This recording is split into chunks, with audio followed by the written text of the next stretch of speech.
नमस्कार दोस्तों, स्वागत है आपका अकेला अनमोल साथी चैनल पर।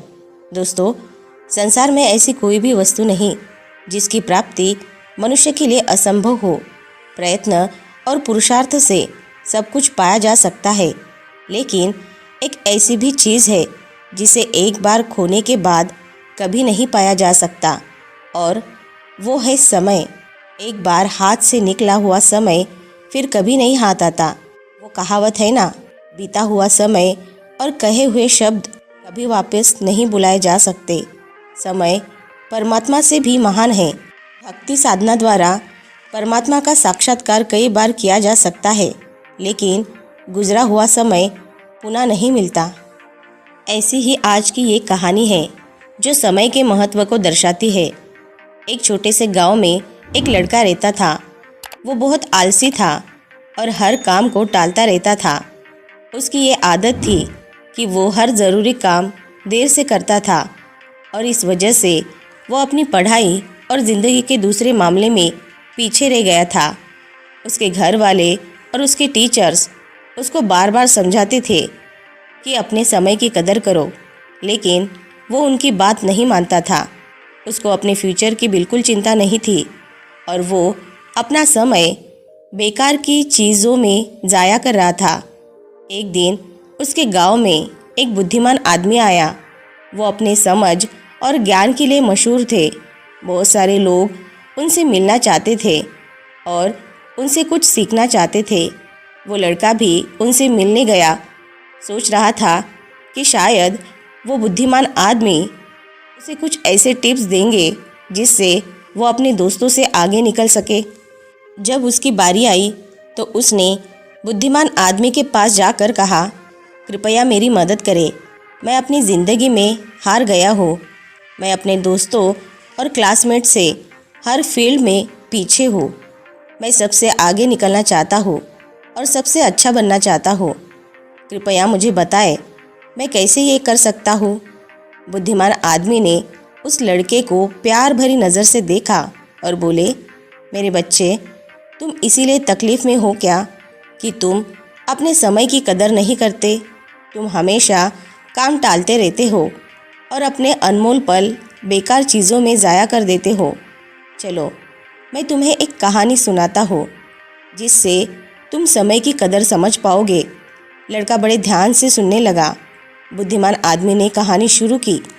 एक बार एक राजा था जो बहुत दयालु और उदार था।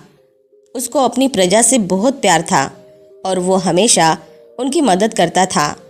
एक दिन उसने अपने पुराने दोस्त से मुलाकात की जो उसके साथ गुरुकुल में पढ़ता था। वो दोस्त बहुत ही आलसी था।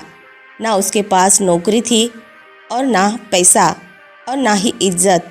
वो हमेशा अपनी किस्मत को कोसता रहता था और अपनी परेशानी के लिए दूसरों को दोष देता था। राजा ने अपने दोस्त को पहचाना और उसके हाल पर अफसोस किया। उसने अपने दोस्त से उसकी ज़िंदगी और परेशानियों के बारे में पूछा। दोस्त ने उदासी से कहा, हे राजा, मुझे समझ नहीं आता क्यों सब कहते हैं कि मैं कुछ नहीं कर पाता। जब मैं नौकरी के लिए जाता हूँ सब मना कर देते हैं। मेरे दुश्मनों ने सबको बता दिया है कि मैं कोई भी काम टाइम पर नहीं करता। मैं समझ नहीं पा रहा हूँ कि मैं क्या करूं। राजा ने कहा, चलो एक समझौता करते हैं। सूर्य अस्त होने से पहले तुम मेरे खजाने में जाकर जितना सोना और रत्न ले सकते हो वो सब तुम्हारा होगा। दोस्त बहुत खुश हो गया और राजा का शुक्रिया अदा किया। वो तेज़ी से अपने घर गया और अपनी पत्नी को सब कुछ बता दिया। पत्नी भी बहुत खुश हुई और बोली, जाओ सोना रत्न ले आओ, अब समय तुम्हारे पक्ष में है। दोस्त बोला, अभी नहीं जा सकता, मुझे भूख लगी है, पहले खाना दो। पत्नी ने जल्दी से खाना बनाया और उसको परोस दिया। उसने आराम से खाना खाया। सोच रहा था कि उसके पास खजाना लेने के लिए बहुत समय है। खाना खत्म करने के बाद उसे नींद आने लगी और बोला कि मैं सो लेता हूँ, खजाना लेने बाद में जाऊँगा। वो अपने बिस्तर पर लेट गया और आंखें बंद कर ली। उसने सोचा कि वो थोड़ी देर सोएगा, लेकिन वो 2 घंटे सोया रहा। जब उसकी आँख खुली तो दोपहर हो चुकी थी। उसने कुछ बोरियां उठाए और राजा के खजाने की तरफ चल पड़ा। रास्ते में धूप तेजी से चमक रही थी और उसको गर्मी लग रही थी। उसने सोचा, थोड़ा पेड़ के नीचे आराम कर लेता हूँ, फिर आगे बढ़ता हूँ। वो पेड़ के नीचे बैठा जहाँ हल्की हल्की हवा चल रही थी और मौसम सुहाना था।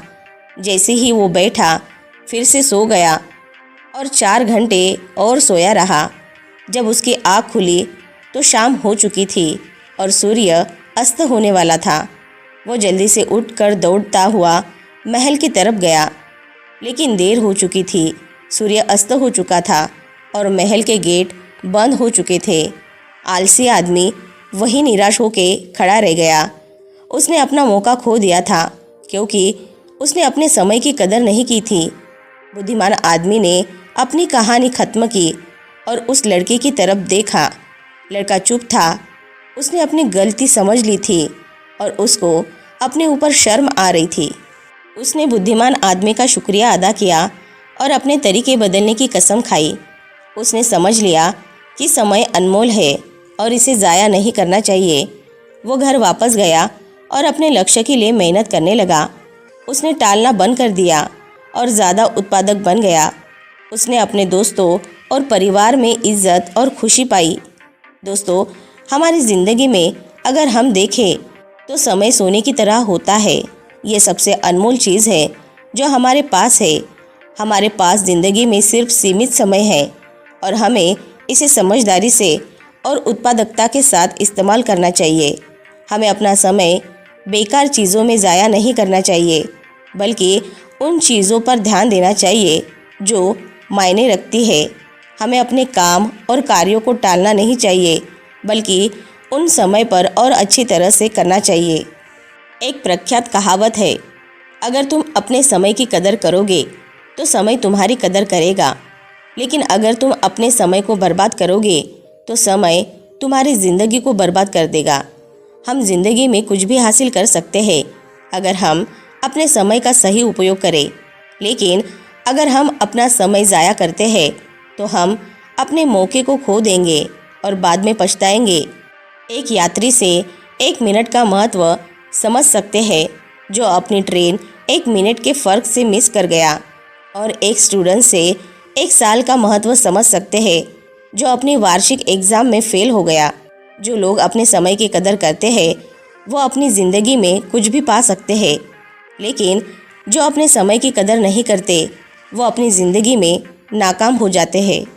अगर तुम्हें अपनी ज़िंदगी में कुछ करना है तो कभी आलसी और टालने वाले ना बनो, वरना एक दिन तुम भी उस आलसी आदमी की तरह पछताओगे जो सूर्य अस्त होने से पहले महल नहीं पहुंच पाया। इसीलिए हमेशा अपने समय का सही उपयोग करो। अपने परिवार और दोस्तों के साथ छोटे पल का मज़ा लो। ऐसा करने से तुम अपने सपने और लक्ष्य हासिल कर पाओगे और एक संतुष्ट और पूर्ण ज़िंदगी जी पाओगे। तो दोस्तों, आज की ये शिक्षाप्रद कहानी आपको पसंद आई होगी तो नीचे कमेंट बॉक्स में कमेंट करके हमें ज़रूर बताएं, और इस कहानी को अपने दोस्तों और परिवारजनों के साथ शेयर करना न भूलें। साथ ही हमारे अकेला अनमोल साथी चैनल को सब्सक्राइब ज़रूर से कर लें और ऐसे ही मोटिवेटेड वीडियो को देखने के लिए हमारे साथ जुड़े रहें। और हाँ, अपना ख्याल ज़रूर से रखें। मिलते हैं नेक्स्ट वीडियो में। धन्यवाद।